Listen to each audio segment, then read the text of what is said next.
திருச்சிற்றம்பலம். அருள் பரம் ஜோதி தனிப்பெரும் கருணி. திருச்சிற்றம்பலம். குருவே சரணம். நமசிவாய் நமசிவாய் நமசிவாய். ಶ್ರೀ ಗುರುಮನೆಯಲ್ಲಿ ಧರ್ಮರಕ್ಷೆ ಯಜ್ಞದ 2ನೇ ದಿನ. ಇವತ್ತೆಲ್ಲ ಭಕ್ತಾದಿಗಳು ಸೇರಿ ಧರ್ಮರಕ್ಷೆ ಯಜ್ಞದಲ್ಲಿ ಈ ಪ್ರಪಂಚಕ್ಕೆ ಕೂಡಿದಷ್ಟು ಪುಣ್ಯವನ್ನು ಸಂಪಾದನೆ ಮಾಡಿಕೊಡಬೇಕು. ಈ ಧರ್ಮರಕ್ಷೆ ಯಜ್ಞದಿಂದ ಎಲ್ಲ ಭಕ್ತಾದಿಗಳಿಗೂ ಹೇಳುವಂಥ ವಿಚಾರ, ಈ ಯಜ್ಞದಲ್ಲಿ ಭಾಗಿಯಾಗುವಾಗ ಎಲ್ಲರ ಮನಸ್ಸು ಶುದ್ಧವಾಗಿರಬೇಕು, ಪವಿತ್ರವಾಗಿರಬೇಕು. ಲೋಕ ಕಲ್ಯಾಣಾರ್ಥವಾಗಿ ಮಾಡುವ ಯಜ್ಞವನ್ನು ಎಲ್ಲರ ಶುದ್ಧ ಭಾವನೆಯಿಂದ, ಪರಿಶುದ್ಧ ಮನಸ್ಸಿನಿಂದ, ಶುದ್ಧವಾದ ಆತ್ಮದಿಂದ, ಕಲ್ಮಶ ಇಲ್ಲದೆ ಈ ಯಜ್ಞದಲ್ಲಿ ಭಾಗಿಯಾಗಬೇಕು. ಖಂಡಿತವಾಗಿಯೂ ಅವರವರ ನಂಬಿಕೆಗೆ ತಕ್ಕಂತೆ, ಅವರವರ ಪ್ರೀತಿಗೆ ತಕ್ಕಂತೆ, ಅವರವರ ಶರಣಾಗತಿಗೆ ತಕ್ಕಂತೆ ಅವರವರಿಗೆ ಒಂದು ಒಳ್ಳೆಯ ಫಲ ಸಿಗುವುದಂತೂ ಖಂಡಿತ. ಒಳ್ಳೆಯ ರಿಸಲ್ಟ್ ಸಿಗ್ತದೆ ಅವರವರ ಜೀವನದಲ್ಲಿ. ಆಶೀರ್ವಾದ ಎಂಬುದು ಕೊಡುವುದಲ್ಲ, ಆಶೀರ್ವಾದ ಎಂಬುದು ಪಡೆದುಕೊಳ್ಳುವುದು. ಆಶೀರ್ವಾದ ಎಂಬುದು ಪಡೆದುಕೊಳ್ಳುವುದು. ಯಾರು ಪಡೆದುಕೊಳ್ಳುವುದು? ಭಕ್ತನಾದವನು, ಶಿಷ್ಯನಾದವನು ತನ್ನ ಶ್ರದ್ಧೆ, ಭಕ್ತಿ, ನಂಬಿಕೆ, ಶರಣಾಗತಿಯಿಂದ ಆಶೀರ್ವಾದವನ್ನು ಪಡೆದುಕೊಳ್ಳುವುದು. ಬಹಳ ತಾಳ್ಮೆ ಇರಬೇಕು. ಸುಮ್ಮನೆ ಎಲ್ಲ ಆಶೀರ್ವಾದ ಸಿಗುವುದಿಲ್ಲ. ಸ್ವಲ್ಪ ಸೂಕ್ಷ್ಮವಾಗಿ ನಾವು ಆಲೋಚನೆ ಮಾಡಬೇಕು. ಬಹಳ ಸೂಕ್ಷ್ಮವಾಗಿ ಆಲೋಚನೆ ಮಾಡಬೇಕು.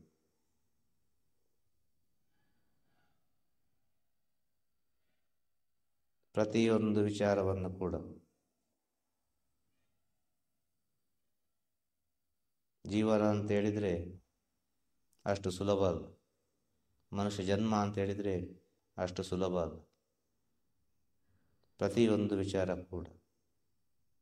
ಉದಾಹರಣೆಗೆ ನಾವೊಂದು ಪ್ರೀತಿಯನ್ನು ತಗೊಳ್ಳುವ. ಒಂದೇ ಪ್ರೀತಿ. ಈ ಪ್ರೀತಿ ಏನು ಮಾಡ್ತದೆ? ಒಬ್ಬೊಬ್ಬರಿಗೆ ಒಂದೊಂದು ರೀತಿಯ ಪಾಠವನ್ನು ಕಲಿಸ್ತದೆ. ಅವರವರ ಕರ್ಮಗಳಿಗೆ ತಕ್ಕ ಹಾಗೆ, ಅವರವರ ಋಣಗಳಿಗೆ ತಕ್ಕ ಹಾಗೆ, ಜನ್ಮ ಜನ್ಮದ ಸಂಬಂಧಗಳ ಬಂಧ, ಒಂದು ಅನುಬಂಧ, ಒಂದು ಬಂಧನ, ಪ್ರೀತಿ ಅಂತ ಹೇಳಿದರೆ. ಈ ಪ್ರೀತಿಯನ್ನು ನೀವು ಸ್ವಲ್ಪ ಸೂಕ್ಷ್ಮವಾಗಿ ಅರ್ಥ ಮಾಡಿಕೊಳ್ಳಿ. ಪ್ರೀತಿ ಅಂದರೆ ಏನು? ಪ್ರೀತಿ ಏನು ಮಾಡ್ತದೆ? ಒಂದೇ ವಿಚಾರ, ಪ್ರೀತಿ. Only for love. What is the love? ಸ್ವಲ್ಪ ಸೂಕ್ಷ್ಮವಾಗಿ ಆಲೋಚನೆ ಮಾಡುವ ಸಿಗುವಂಥ ವಿಚಾರ. ಇದೆಲ್ಲದಕ್ಕೂ ಉತ್ತರವೇ ಅಂತ ಹೇಳೋದು. ಒಬ್ಬನಿಗೆ ಪ್ರೀತಿ ಸಂತೋಷವನ್ನು ಕೊಡ್ತದೆ, ಒಬ್ಬನಿಗೆ ಪ್ರೀತಿ ದುಃಖವನ್ನು ಕೊಡ್ತದೆ, ಒಬ್ಬನಿಗೆ ಪ್ರೀತಿ ಚಿತ್ರಹಿಂಸೆಯನ್ನು ಕೊಡ್ತದೆ, ಒಬ್ಬನಿಗೆ ಪ್ರೀತಿ ಆ ಕಡೆಗಲ್ಲ ಈ ಕಡೆಗಲ್ಲ ಅಂತ ಇರ್ತದೆ. 50-50 ಅಸಮಾಧಾನ. ಒಬ್ಬನಿಗೆ ಸಮಾಧಾನ, ಇನ್ನೊಬ್ಬನಿಗೆ ನೆಮ್ಮದಿ. ಹೀಗೆ ಒಂದೇ ಪ್ರೀತಿ ಹಲವಾರು ರೀತಿಯಲ್ಲಿ ಪರಿವರ್ತನೆ ಆಗ್ತದೆ. ಅವರವರ ಕರ್ಮಕ್ಕೆ ತಕ್ಕಂತೆ, ಅವರವರ ಸ್ಥಿತಿಗೆ ತಕ್ಕಂತೆ, ಅವರವರು ಮಾಡಿದ ಪಾಪ ಪುಣ್ಯದ ಮೇಲೆ ಅಡಗಿರುವಂಥ ವಿಚಾರ ಪ್ರೀತಿ. ಪ್ರೀತಿ ಅಲ್ವಾ ಈ ಪ್ರಪಂಚದಲ್ಲಿ? ಅದೆಷ್ಟೋ ಜನ ಪ್ರೀತಿ ಮಾಡ್ತಾರೆ. ಆ ಪ್ರೀತಿ ಆದ ನಂತರ ಸ್ವಲ್ಪ ಸಮಯ ಆದ ನಂತರ ಆ ಪ್ರೀತಿಯೇ ನಿಂತು ಹೋಗ್ತದೆ, ಇನ್ನೊಬ್ಬನ ಜೊತೆ ಪ್ರೀತಿ ಆಗ್ತದೆ ಪ್ರಪಂಚದಲ್ಲಿ, ಅಲ್ವಾ? ಅನೇಕರಲ್ಲಿರುವಂಥ ವಿಚಾರ ಇದು. ಆಗ ಪ್ರೀತಿ ಎಲ್ಲವನ್ನೂ ಮಾಡ್ತದಲ್ವಾ? ಹಾಗೆ ನಾವು ನಂಬಿದ ಗುರು ಅಷ್ಟು ರೀತಿಯಾಗಿ ಪರಿವರ್ತನೆ ಆಗ್ತಾರೆ. ಅದು ನಿಮ್ಮ ಕರ್ಮಕ್ಕೆ ತಕ್ಕ ಹಾಗೆ. ಚಿತ್ರಹಿಂಸೆ ಆಗ್ಬೋದು, ಸಂತೋಷವೂ ಆಗ್ಬೋದು, ದುಃಖವೂ ಆಗ್ಬೋದು, ಎಲ್ಲವೂ ಆಗ್ಬೋದು. ಅದು ಯಾರಿಗೆ ಆಗೋದು? ಯಾರಿಗೆ ಬೇಕಾಗಿ ಆಗೋದು? ಪ್ರೀತಿಯನ್ನು ಸರಿಯಾಗಿ ಅರ್ಥ ಮಾಡಿಕೊಂಡ್ರೆ, ಒಂದು ಅಂಡರ್ಸ್ಟ್ಯಾಂಡಿಂಗಲ್ಲಿ ಹೋದರೆ, ಪ್ರೀತಿಯನ್ನು ಸರಿಯಾಗಿ ನಾವು ಅರ್ಥ ಮಾಡಿಕೊಂಡ್ರೆ ಆ ಪ್ರೀತಿ ನಮಗೆ ಎಷ್ಟು ಒಳ್ಳೆಯ ದಾರಿಯನ್ನು ಕೊಡ್ತದೆ. ಯಾವ ರೀತಿ ದಾರಿಯನ್ನು ಕೊಡ್ತದೆ? ನದಿಯಾಗಿ ಮನುಷ್ಯನ ಜೀವನ, ಅಲ್ವಾ? ಹರಿಯುವ ನದಿಗೆ ಡೈರೆಕ್ಷನ್ ಇಲ್ಲ, ಹರಿಯುವ ನದಿಗೆ ದಿಕ್ಕುಗಳಿಲ್ಲ. ಯಾವ ದಿಕ್ಕಿಗೆ ಬೇಕು, ಎಲ್ಲಿಗೆ ಬೇಕು, ತನ್ನಿಂದ ತಾನಾಗಿ ದಾರಿ ಮಾಡಿಕೊಂಡು ಹೋಗ್ತದೆ. ಹರಿಯುವ ನದಿಗೆ ದಾರಿ ಮಾಡಿಕೊಡುವ ಅವಶ್ಯಕತೆ ಇಲ್ಲ ಅಂತ ಹೇಳುದು. ಅದೇ ರೀತಿ ಮನುಷ್ಯನ ಜನ್ಮಕ್ಕೆ ಅವನವನು ಪಡ್ಕೊಂಡು ಬಂದಿದ್ದಾನೆ. ಅದು ಯಾವ ದಾರಿಯಲ್ಲಿ ಕರ್ಕೊಂಡು ಹೋಗ್ತದೆ ಆ ದಾರಿಯಲ್ಲಿ ನೀವು ಹೋಗಲಿಕ್ಕೆ ಪ್ರಯತ್ನ ಪಡಿ, ಪ್ರತಿಯೊಬ್ಬರು. ಹರಿಯುವ ನೀರು ವಿಧಿ ಇದ್ದಾಗೆ ಅದು ಎಲ್ಲಿಗೆ ಕರ್ಕೊಂಡು ಹೋಗ್ತದೆ ಅಂತೇಳಿ ಯಾರಿಗೂ ಗೊತ್ತಿಲ್ಲ, ಎಲ್ಲಿಗೆ ಹೋಗಿ ಮುಟ್ಟಿಸ್ತದೆ ಅಂತೇಳಿ ಯಾರಿಗೂ ಗೊತ್ತಿಲ್ಲ. ಅದು ಮುಟ್ಟಿ ಮುಟ್ಟಿ ಮುಟ್ಟಿ ಮುಟ್ಟಿ ಸಮುದ್ರಕ್ಕೆ ಮುಟ್ಟಿದರೆ ಒಳ್ಳೆಯದು. ನಡುವಿನಲ್ಲಿ ಬತ್ತಿ ಹೋದರೆ ಬಹಳ ಕಷ್ಟ, ಪುನಃ ಅಲ್ಲಿ ಹುಟ್ಟಲಿಕ್ಕೆ ಬಹಳ ಕಷ್ಟ ಉಂಟು. ನಡುವಿನಲ್ಲಿ ಬತ್ತಿ ಹೋಗಬಾರ್ದು. ಹಾಗೆ ಮನುಷ್ಯನ ಜನ್ಮ ಅಂತ ಹೇಳಿದರೆ, ಈ ಮನುಷ್ಯ ಜನ್ಮದಲ್ಲಿ ಮನುಷ್ಯನ ಜನ್ಮ ಅಂತ ಹೇಳಿದರೆ ಈ ಮನುಷ್ಯ ಜನ್ಮದಲ್ಲೇ ಮುಂದಿನ ಪಯಣ ಇರಬೇಕು.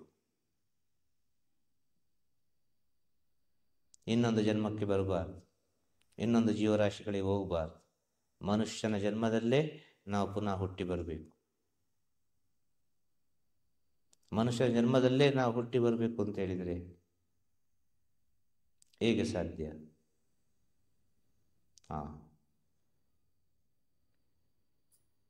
ಒಂದು ತಾಯಿ, ಒಂದು ಮಗು. ತಾಯಿ ಮಗುವಿಗೆ ಏನನ್ನು ಹೇಳಿಕೊಡ್ತಾಳೆ, ಯಾವ ರೀತಿ ಪಾಠ ಮಾಡ್ತಾಳೆ? ತನ್ನ ಗರ್ಭಾವಸ್ಥೆಯಲ್ಲಿರುವಾಗ ಮಗುಗೆ ಏನನ್ನೆಲ್ಲ ಪಾಠ ಮಾಡ್ತಾಳೆ ಅದರ ಮೇಲೆ ಡಿಪೆಂಡ್ ಆಗಿದೆ. ಆ ಮಗು ಜನನವಾಗ್ತದೆ, ಜನನವಾದ ಮೇಲೆ ಅಮ್ಮ ಹೇಳಿದಾಗೆ ಕೇಳ್ತದೆ, ಅಮ್ಮನೇ ಬೇಕಾಗ್ತದೆ, ಎಲ್ಲ ಕಾರಣಕ್ಕೂ ಅಮ್ಮನೇ ಬೇಕಾಗ್ತದೆ. ಹಿಂದೆ ಮುಂದೆ ಎಲ್ಲ ವಿಚಾರಕ್ಕೂ ಅಮ್ಮ ಅಮ್ಮ ಅಮ್ಮ ಅಮ್ಮ ಅಮ್ಮ ಅಮ್ಮ ಅಂತ ಹೇಳ್ತದೆ.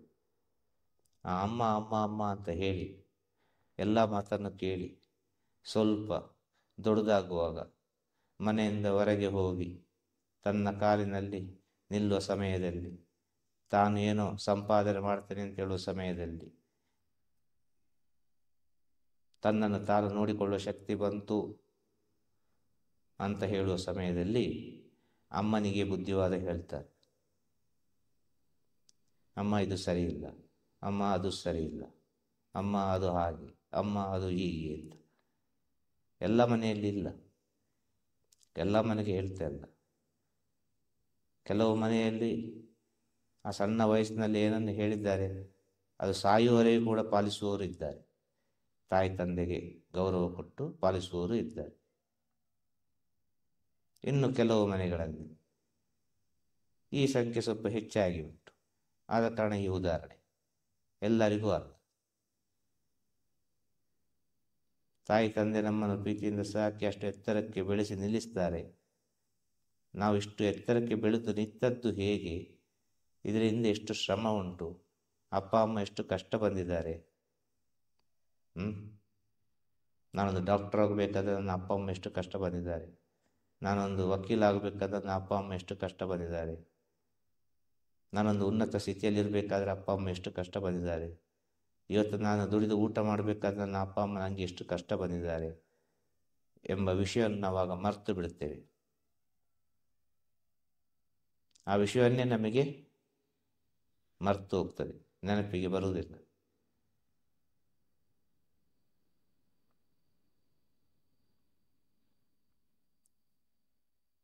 ಅದೇ ರೀತಿ ಜೀವನದಲ್ಲಿ ನಿಮ್ಮ ನಿಮ್ಮ ಜನ್ಮಕ್ಕೆ ಸಂಬಂಧಪಟ್ಟಂತೆ, ನಿಮ್ಮ ಆತ್ಮಕ್ಕೆ ಸಂಬಂಧಪಟ್ಟಂತೆ ಒಂದು ಗುರು ಪ್ರವೇಶವಾಗ್ತಾರೆ. ಪ್ರವೇಶವಾಗಿ ಅಮ್ಮನಾಗಿ ಬಹಳ ಪ್ರೀತಿಯಿಂದ ನಿಮಗೆ ಏನು ಬೇಕು ಎಲ್ಲವನ್ನು ಕೊಡ್ತಾರೆ. ಮಗು ಊಟ ಮಾಡಲಿಲ್ವಾ, ಊಟ ಮಾಡು. ನಿದ್ರೆ ಮಾಡಲಿಲ್ವಾ, ನಿದ್ರೆ ಮಾಡು. ನಿಮಗೆ ಏನು ಬೇಕು ಕೇಳು. ಅಷ್ಟು ಪ್ರೀತಿಯಿಂದ ಹೇಳ್ತಾರೆ. ಆ ಪ್ರೀತಿ ಏನಾಗ್ತದೆ ಅಂತ ಹೇಳಿದರೆ, ಕೆಲವರಿಗೆ ಅವರವರ ಕರ್ಮಕ್ಕೆ ತಕ್ಕ ಹಾಗೆ ಅದು ತೊಂದರೆಯನ್ನು ಕೊಡುತ್ತದೆ. ಅದು ಅವರವರು ಮಾಡಿಕೊಳ್ಳುವುದು. ಆ ಪ್ರೀತಿಯನ್ನು ಅರ್ಥ ಮಾಡಿಕೊಳ್ಳದ ಕಾರಣ ಮೊದಲಿಗೆಲ್ಲವೂ ಕೇಳ್ತಾರೆ. ಅದಾದ ನಂತರ ಎಲ್ಲ ಆದ ಮೇಲೆ ಗುರು ಸೇವೆ ಎಲ್ಲ ಮಾಡ್ತಾರೆ. ಗುರು ಸೇವೆ ಎಲ್ಲ ಮಾಡಿದ ಮೇಲೆ ಅದರಲ್ಲಿ ಏನೋ ಒಂದು ಮನಸ್ತಾಪಗಳು, ಅನೇಕ ರೀತಿಯ ಸಮಸ್ಯೆಗಳು, ಸಾವಿರ ರೀತಿಯ ಕಲಹಗಳು ಏನೆಲ್ಲ ಸೃಷ್ಟಿಯಾಗ್ತದೆ. ಆಗ ಏನು ಹೇಳ್ತಾರೆ ಗೊತ್ತಾ? ಗುರು ಬೇಕು ಅಂತೇಳಿ ಬರ್ತಾರೆ, ತಾಯಿ ಮಗುವಿನ ಹಾಗೆ. ಬಂದ ನಂತರ ಈ ಮಗು ಬೆಳೆದ ಹಾಗೆ, ಅಮ್ಮನಿಗೆ ಪಾಠ ಮಾಡಿದ ಹಾಗೆ, ಅಪ್ಪ ಅಮ್ಮನಿಗೆ ಪಾಠ ಮಾಡಿದ ಹಾಗೆ ಈ ಭಕ್ತಾದಿಗಳು, ಈ ಶಿಷ್ಯಂದಿರು ಗುರುವಿಗೆ ಹೇಳ್ತಾರೆ. ಅರ್ಥ ಆಯ್ತಾ? ಈ ಸತ್ಯ ವಿಷಯ. ಇವರು ಎಂಥದ್ದು ಹೇಳೋದು, ಇವರು ಸರಿ ಇದ್ದಾರಾ? ಇಷ್ಟರ ಮಟ್ಟಿಗೆ ತಂದು ನಿಲ್ಲಿಸಿದಾರಲ್ಲ, ಇಷ್ಟು ದುಡಿಯುವಷ್ಟು ಶಕ್ತಿ ಕೊಟ್ಟಿದ್ದಾರಲ್ಲ ಎಂಬ ಒಂದು ಜ್ಞಾನ ಆಗ ಮರ್ತು ಹೋಗ್ತದೆ. ಖಂಡಿತವಾಗಿ ಮರ್ತು ಹೋಗ್ತದೆ.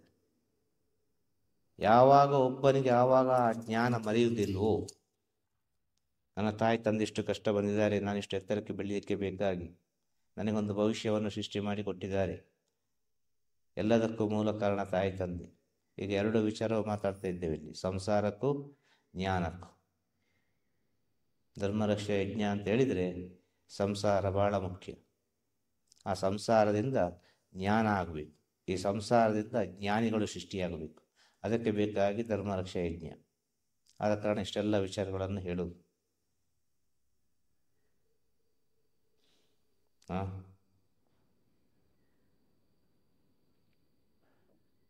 ನಾವು ಈ ಸ್ಥಿತಿಯಲ್ಲಿ ಇದ್ದೇವೆ, ಇಷ್ಟು ಎತ್ತರದಲ್ಲಿ ಇದ್ದೇವೆ, ನಮ್ಮ ತಾಯಿ ತಂದೆ ಇದಕ್ಕೆ ಮೂಲ ಕಾರಣ ಎಂಬ ಸ್ಥಿತಿಯನ್ನು ಯಾರೊಬ್ಬ ಮರೆಯುವುದಿಲ್ಲ ಜೀವನದಲ್ಲಿ. ಅವನಿಗೆ ಮುಂದಿನ ದಾರಿ ಬಹಳ ಚೆನ್ನಾಗಿರ್ತದೆ. ಅದೇ ರೀತಿ ಜ್ಞಾನ ಮಾರ್ಗದಲ್ಲಿ ಬರುವವರಿಗೆ ನಾವಿಷ್ಟು ಎತ್ತರಕ್ಕೆ ಬರಲಿಕ್ಕೆ ಕಾರಣ ನಮ್ಮ ಗುರುಗಳು, ನಮ್ಮ ಗುರುದೇವರು, ನಮ್ಮ ಗುರೂಜಿ, ಸಾವಿರ ರೀತಿಯಲ್ಲಿ ಹೇಳ್ತಾರೆ. ಸ್ವಾಮೀಜಿ. ಆ ಜ್ಞಾನ ಕೊನೆಯವರೆಗೂ ಇರಬೇಕು. ಆ ಜ್ಞಾನ ಕೊನೆಯವರೆಗೂ ನಮ್ಮೊಳಗೆ ಇದ್ದರೆ, ಗುರು ಹೇಳಿದ ಮಾತು, ಗುರು ತೋರಿಸಿದ ದಾರಿಯಲ್ಲಿ ನಾವು ನಡೀತಾ ಹೋಗುವಾಗ ಸಾವಿರ ಕಲ್ಲು ಮುಳ್ಳು, ಸಾವಿರ ವಿಚಾರಗಳು ಇರ್ತದೆ. ಕಷ್ಟಪಟ್ಟು ನಡೀತಾರೆ ಕೆಲವರಿಗೆ ನಡೀಲಿಕ್ಕೆ ಆಗುವುದಿಲ್ಲ, ನಿಂತು ಬಿಡ್ತಾರೆ. ಇನ್ನು ಹೇಗೋ ನಡೀತಾರೆ. ನಡೀತಾ ಮುಂದೆ ಹೋಗುವ ಸ್ವಲ್ಪ ಏನೋ ಒಂದು ಕಲ್ಲು ಮುಳ್ಳುಗಳು ಹೋಯ್ತು ಅಂತೇಳಿ ಆಗುವಾಗ ಅಹಂಕಾರ ಬಂದು ಬಿಡ್ತದೆ. ಓಂಕಾರ ಹೋಗಿ ಅಹಂಕಾರ ಬರ್ತದೆ. ನಾನೆಲ್ಲ ದಾಟಿ ಬಂದಿದ್ದೇನಪ್ಪ ಅಂತೇಳಿ. ಆ ಅಹಂಕಾರ ಬಂದರೆ ಪುನಃ ಕಲ್ಲು ಮುಳ್ಳು ಸಿಗ್ತದೆ.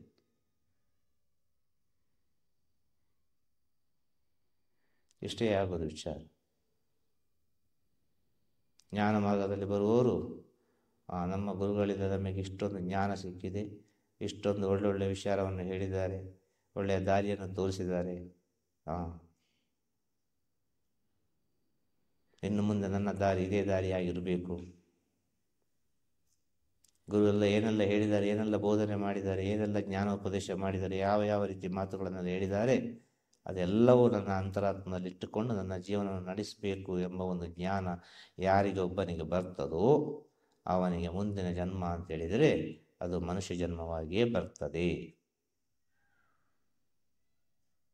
ಯಾರೊಬ್ಬ ಮನುಷ್ಯರನ್ನು ವಿಪರೀತವಾಗಿ ಪ್ರೀತಿಸ್ತಾನೋ ಅವನು ಮುಂದಿನ ಜನ್ಮದಲ್ಲಿ ಮನುಷ್ಯನಾಗಿಯೇ ಹುಟ್ಟುವುದು,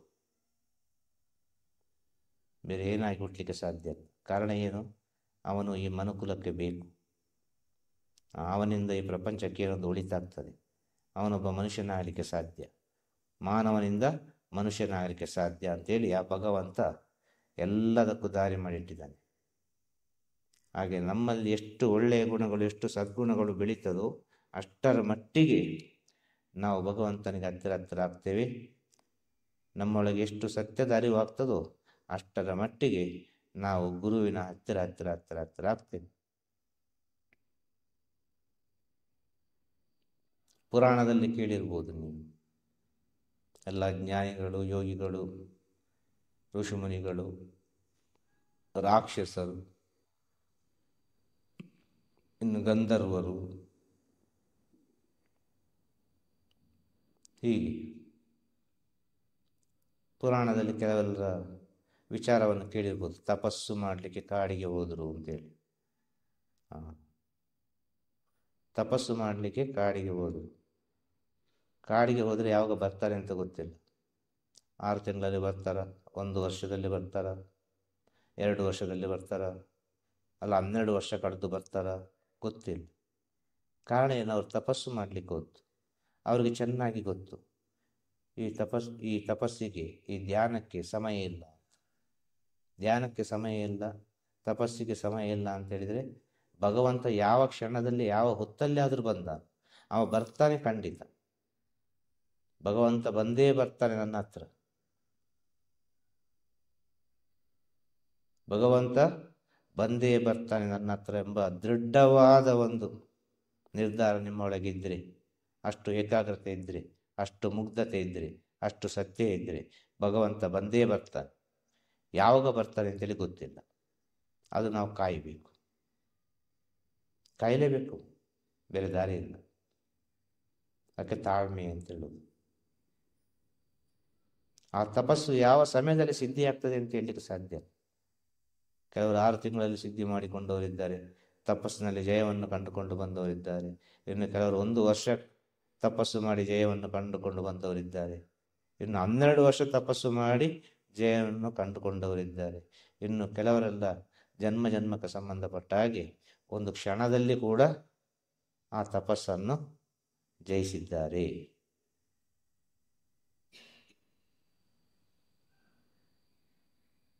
ಹಾಗೆ ಗುರು ಸೇವೆ ಮಾಡೋ ಸಮಯದಲ್ಲಿ ಗುರುವೇ ಅಂತೇಳಿ ಶರಣಾಗಿ ಬಂದವರಿಗೆ ಮಾತ್ರ ಹೇಳುವಂಥ ವಿಚಾರ ಇದು. ಗುರು ಸೇವೆ ವಿಚಾರ ಎಲ್ಲರಿಗೂ ಮಾಡಲಿಕ್ಕೆ ಆಗೋದಿಲ್ಲ. ಜನ್ಮದ ಪುಣ್ಯ ಇದ್ದರೆ ಮಾತ್ರ ಗುರು ಸೇವೆ ಮಾಡಲಿಕ್ಕೆ ಆಗೋದು. 1 ಕೋಟಿ ರೂಪಾಯಿ ಕೊಡ್ತೇನೆ ಅಂತ ಹೇಳಿದ್ರು ಗುರು ಸೇವೆ ಮಾಡಲಿಕ್ಕೆ ಸಾಧ್ಯ ಅಲ್ಲ. ಆ ಗುರುವೇ ಅಂತರಾತ್ಮದಲ್ಲಿರಬೇಕು. ಪ್ರತಿಯೊಂದು ಕ್ಷಣದಲ್ಲಿಯೂ ತನ್ನ ಸುತ್ತಮುತ್ತಲು ಅಕ್ಕಪಕ್ಕ ಮೇಲೆ ಕೆಳಗೆ ಎಲ್ಲವೂ ಆ ಗುರುವೇ ಇರಬೇಕು. ಎಲ್ಲ ಶಿವಮಯ ಅಂತ ಹೇಳಿದಾಗೆ ಎಲ್ಲ ಗುರುಮಯ ಆಗಬೇಕು. ಗುರು ಸೇವೆ ಮಾಡೋ ಸಮಯದಲ್ಲಿ ಆ ರೀತಿಯಾಗಿ ಒಬ್ಬ ಶರಣಾಗತಿಯಿಂದ ಸೇವೆ ಮಾಡ್ತಾನೆ ಅಂತ ಹೇಳಿದರೆ ಅವನ ಒಳಗೆ ಗುರುಗಳು ಹೋಗಿ ಕೂತ್ಕೊಳ್ಳೋದಂತೂ ಸತ್ಯವೇ.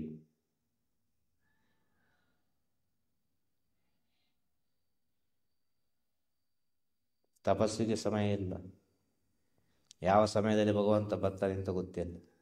ಅದೇ ರೀತಿ ನೀವು ಗುರು ಸೇವೆ ಮಾಡೋ ಸಮಯದಲ್ಲಿ ನಿಮ್ಮ ಶ್ರದ್ಧಾ ಭಕ್ತಿ ನಂಬಿಕೆಗೆ ಯಾವ ಸಮಯದಲ್ಲಿ ಯಾವ ಕ್ಷಣದಲ್ಲಿ ಯಾವ ವರ ಸಿಗ್ತದೆ ಅಂತೇಳಿ ನಿಮಗೆ ಊಹೆ ಮಾಡಲಿಕ್ಕೆ ಸಾಧ್ಯ ಇಲ್ಲ. ಆದ ಕಾರಣ ಗುರು ಸೇವೆ ಮಾಡುವಾಗ ಸಮಯ ಸಂದರ್ಭವನ್ನು ನೋಡಬೇಡಿ. ಪ್ರಸಾದ ಊಟ ಮಾಡುವಾಗ ರುಚಿಯನ್ನು ನೋಡಬೇಡಿ. ಮುಖ್ಯವಾಗಿರುವಂಥ ವಿಚಾರ. ಗುರು ಸೇವೆ ಮಾಡುವಾಗ ಸಮಯ ಸಂದರ್ಭವನ್ನು ಮರೆತು ಬಿಡಿ. ನಾನು, ನನ್ನದು, ಜಾತಿ, ನನ್ನಿಂದ ಎಲ್ಲ ವಿಚಾರವನ್ನು ಮರೆತು ಒಂದು ಗುರು ಸೇವೆಯನ್ನು ಮಾಡಬೇಕು. ಇದು ಎಷ್ಟೋ ಕೋಟಿಯಲ್ಲಿ ಒಬ್ಬನಿಗೆ ಈ ಮಾತು ಅಂತೇಳಿ, ಅದು ಯಾರಿಗೆ ಅಂತ ಗೊತ್ತಿಲ್ಲ. ಕಾಲ ಮಾತಾಡಿಸ್ತದೆ, ಮಾತಾಡ್ತಾ ಇದ್ದೇವೆ. ಎಷ್ಟೋ ಕೋಟಿಯಲ್ಲಿ ಒಬ್ಬನಿಗೆ ಈ ಮಾತು. ಅದು ಎಲ್ಲೋ ಒಂದು ಕಡೆ ಇದ್ದಾರೆ ಈ ಪ್ರಪಂಚದಲ್ಲಿ ಈ ಮಾತನ್ನು ಕೇಳುವವರು. ಆ ಒಬ್ಬನಿಗೆ ಮುಟ್ಟಬೇಕು ಅಂತ ಹೇಳಿದರೆ ಅದೆಷ್ಟೋ ಜನರಿಗೆ ಮುಟ್ಟಬೇಕು. ಎಷ್ಟೋ ಕೋಟಿ ಜನರ ನಡುವಿನಲ್ಲಿ ಒಬ್ಬ ಇರೋದು, ಅವನಿಗೆ ಬೇಕಾಗಿ ಈ ಮಾತುಗಳು. ಮುಂದೆ ಒಂದು ದಿನ ಬರುವಂಥವನಿಗೆ ಬೇಕಾಗಿ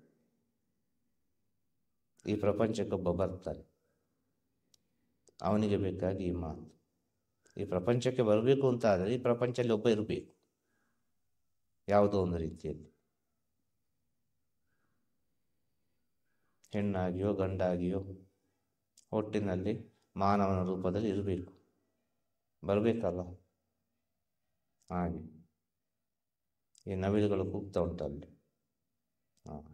ಈ ನವಿಲುಗಳು ಕೂಗಿದಾಗೆ ಒಳ್ಳೊಳ್ಳೆ ಪುಣ್ಯಾತ್ಮಗಳು, ಸಾಧು ಸಂತರು, ಯೋಗಿಗಳು, ಋಷಿಮುನಿಗಳು ಇದ್ದಲ್ಲಿ ಬಂದು ಕೇಳ್ತದೆ, ನಮಗೊಂದು ಜನ್ಮವನ್ನು ಕರುಣಿಸಿ ಅಂತೇಳಿ, ನಮಗೊಂದು ಜನ್ಮವನ್ನು ಕರುಣಿಸಿ, ನಮಗೊಂದು ದೇಹವನ್ನು ಕೊಡಿ ಅಂತೇಳಿ.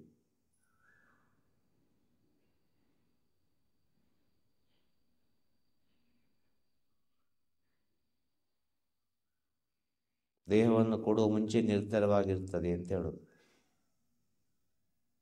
ನಿಮಗೆ ದೇಹವನ್ನು ಕರುಣಿಸ್ಲಿಕ್ಕೆ ಆಗ್ತದೆ, ಆದರೆ ನೀನು ಮಾಡಿದ ಪಾಪಕ್ಕೆ, ನೀನು ಮಾಡಿದ ಕೆಲವೆಲ್ಲ ಪುಣ್ಯದ ಕೆಲಸಗಳಿಗೆ, ನೀನು ಮಾಡಿದ ಎಲ್ಲ ವಿಚಾರಗಳಿಗೆ ಅನ್ವಯಿಸುವಂಥ ಸ್ಥಿತಿ ಇದೆ.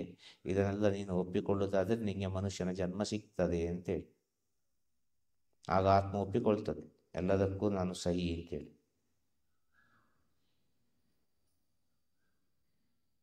ಹಾಗೆ ಜನ್ಮಕ್ಕೆ ಬರುವಾಗಲೇ ನಮ್ಮ ಪಾಪದ ಗಂಟನ್ನು, ಪುಣ್ಯದ ಗಂಟನ್ನು ಹಿಡ್ಕೊಂಡು ಬಂದಿದ್ದೇವೆ ನಾವು. ಈ ಪಾಪದ ಗಂಟನ್ನು ಸ್ವಲ್ಪವೇ ಬಿಡಿಸಿ ಬಿಡಿಸಿ ಬಿಡಿಸಿ ಬಿಡಿಸಿ ಬಿಡಿಸಿ ಆ ಪುಣ್ಯದ ಗಂಟನ್ನು ಮಾಡಿ ಒಂದು ಕಡೆಯಿಂದ ಒಂದು ಕಡೆಗೆ ಕರ್ಕೊಂಡೋಗಿ ಬಿಡುತ್ತಾರೆ ಗುರುವಾದ.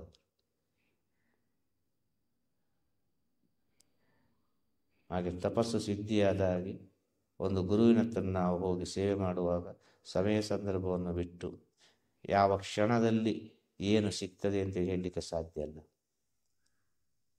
ಆ ಗುರುವಿನ ಎಲ್ಲ ವಿಚಾರದಲ್ಲಿ ಗುರುವೇ ಅಂತೇಳಿ ನಾವು ಏಕಾಗ್ರತೆ ಆಗಿರಬೇಕು, ಪ್ರತಿಯೊಂದು ವಿಚಾರದಲ್ಲಿ.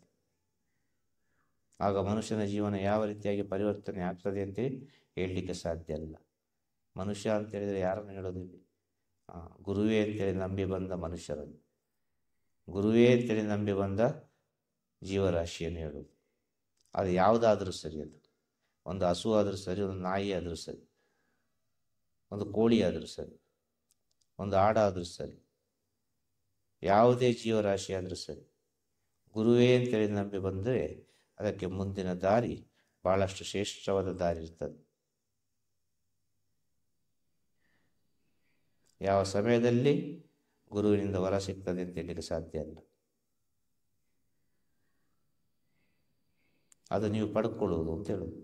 ಆ ತಾಳ್ಮೆಯಿಂದ ಕಾದು ಕೂತು, ನಿದ್ರೆಯನ್ನು ಬಿಟ್ಟು, ಹಸಿವೆಯನ್ನು ಬಿಟ್ಟು, ವೃತ್ತದಲ್ಲಿ ಇದ್ದು ಆ ಗುರುವಿನ ಸೇವೆ ಮಾಡುವಾಗ ನಿಮ್ಮ ಒಳಗೆ ನಿಮಗೆ ಅರಿವಿಲ್ಲದಂತೆ ಅನೇಕ ರೀತಿಯ ಚೈತನ್ಯಗಳು ಸೃಷ್ಟಿಯಾಗ್ತದೆ. ನಿಮ್ಮ ಒಳಗೆ ನಿಮಗೆ ಅರಿವಿಲ್ಲದಂತೆ ಅನೇಕ ರೀತಿಯ ಚೈತನ್ಯಗಳು ಸೃಷ್ಟಿಯಾಗ್ತದೆ. ಆ ಅನೇಕ ರೀತಿಯ ಚೈತನ್ಯಗಳು ಸೃಷ್ಟಿಯಾಗುವಾಗ ಗುರುಗಳು ನೋಡ್ತಾನೇ ಇರ್ತಾರೆ. ಇವನಿಂದ ಒಳ್ಳೆಯದೇ ಆಗ್ತಾ ಉಂಟು, ಒಳ್ಳೆಯದೇ ಆಗಲಿ ಅಂತೇಳಿ. ಇವನಿಂದ ಏನೋ ಒಂದು ಅಹಂಕಾರದಿಂದ ನಡೀತಾ ಉಂಟು, ಇದು ಸರಿಯಲ್ಲ. ಆ ಸಮಯದಲ್ಲಿ ನಮ್ಮೊಳಗೆ ಉಂಟಾಗುವ ಚೈತನ್ಯ ಕೂಡ ತನ್ನಿಂದ ತಾನಾಗಿ ಕುಂದಿ ಹೋಗ್ತದೆ, ಆಟೋಮೆಟಿಕ್ ಆಗಿ ಅದು ವೃದ್ಧಿ ಆಗುವುದಿಲ್ಲ. ಆದ ಕಾರಣ ಹೇಳೋದು, ಗುರುಗಳ ಹತ್ರ ಹೋದವರಿಗೆಲ್ಲ ಒಳ್ಳೇದಾಗುವುದಿಲ್ಲ ಅಂತ ಹೇಳೋದು. ಯಾರೊಬ್ಬರು ಗುರುವಿನ ಮಹತ್ವವನ್ನು ಅರ್ಥಕೊಂಡಿದ್ದಾರೋ, ಯಾರೊಬ್ಬರು ಗುರುವೇ ಅಂತೇಳಿ ಶರಣಾಗತಿಯಾಗಿ ಹೋಗ್ತಾರೋ, ಯಾರಿಗೊಬ್ಬರಿಗೆ ನಂಬಿಕೆ ಉಂಟು, ಅವನಿಗೆ ಮಾತ್ರ ಗುರುದರ್ಶನ ಒಳ್ಳೆಯದು.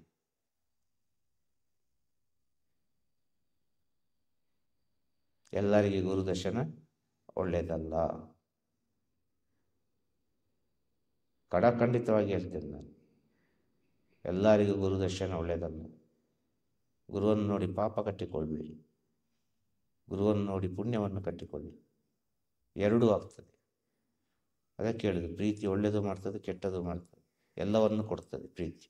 ಆದರೆ ಪ್ರೀತಿ ಅದು ಚೇಂಜ್ ಆಗಲಿಲ್ಲ, ಅದಕ್ಕೆ ಇನ್ನೂ ಹೆಸರು ಚೇಂಜ್ ಆಗಲಿಲ್ಲ ಅಲ್ವಾ. ಆದರೆ ಪ್ರೀತಿ ಅಂತ ಹೇಳೋದು ಎಲ್ಲರಿಗೊಂದು ಸಂತೋಷವೇ ಉಂಟಾಗೋದು. ಮೊದಲು ಒಳಗೆ ಹೋಗ್ತಾ ಗೊತ್ತಾಗೋದು ಎಷ್ಟು ಕಹಿ ಇದು ಅಂತೇಳಿ, ಎಷ್ಟು ನೋವು ಅಪ್ಪ ಇದು ಅಂತೇಳಿ ಅಲ್ವಾ. ಅದೇ ರೀತಿ ಗುರು ಅಂದರೆ ಪ್ರೀತಿ ಅಂದರೆ ಗುರು.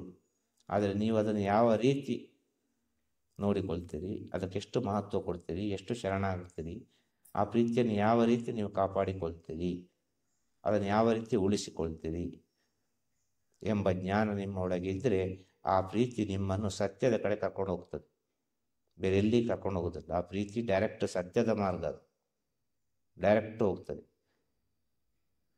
ಆದರೆ ಪ್ರೀತಿಯನ್ನು ನೀವು ಅರ್ಥ ಮಾಡಿಕೊಳ್ಬೇಕು ಅಂತ ಹೇಳಿದರೆ ನಿಮಗೆ ಎಲ್ಲವನ್ನು ಸಹಿಸುವ ಗುಣ ಇರಬೇಕು, ನಿಮಗೆ ಎಲ್ಲವನ್ನು ಸಹಿಸುವ ಗುಣ ಇರಬೇಕು.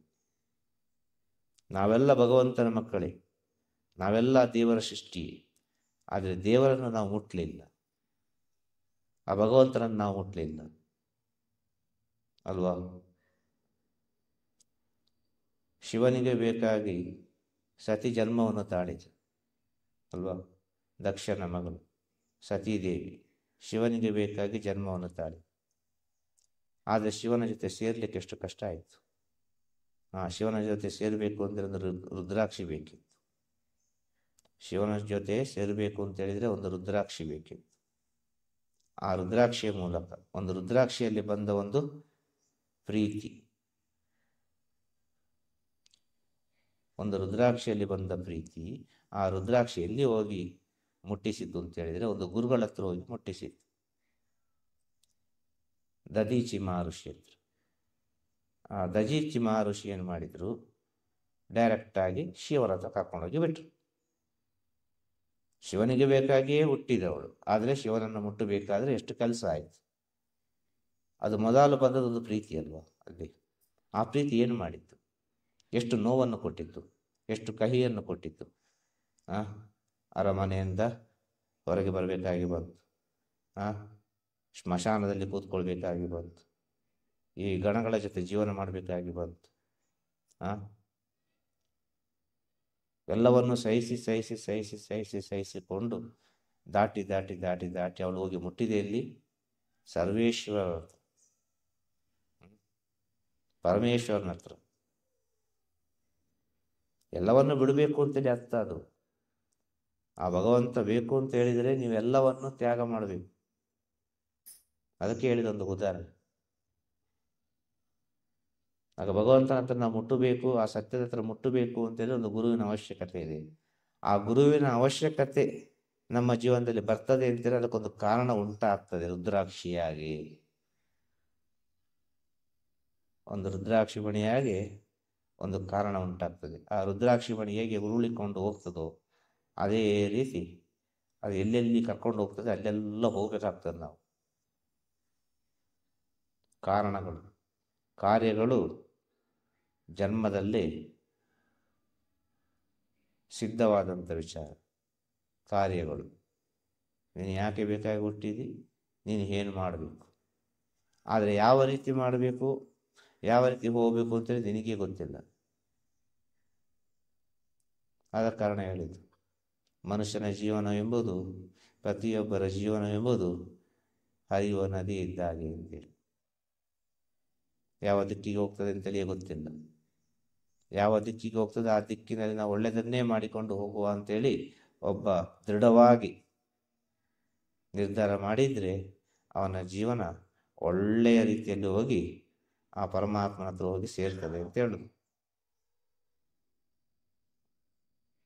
ಎಲ್ಲರಿಗೂ ಒಳ್ಳೆಯದಾಗಲಿ, ಎಲ್ಲರಿಗೂ ಶುಭವಾಗಲಿ, ಪ್ರಪಂಚಕ್ಕೆ ಒಳಿತಾಗಲಿ. ತಿರುಚಿಟ್ರಂಬಲಂ. ಓಂ ಗುರುದೇವ್. ಶುಭಂ ಶುಭಂ ಶುಭಂ. ಗುರುವೇ ಶರಣಂ. ನಮಃ ಶಿವಾಯ. ನಮಃ ಶಿವಾಯ. ನಮಃ ಶಿವಾಯ.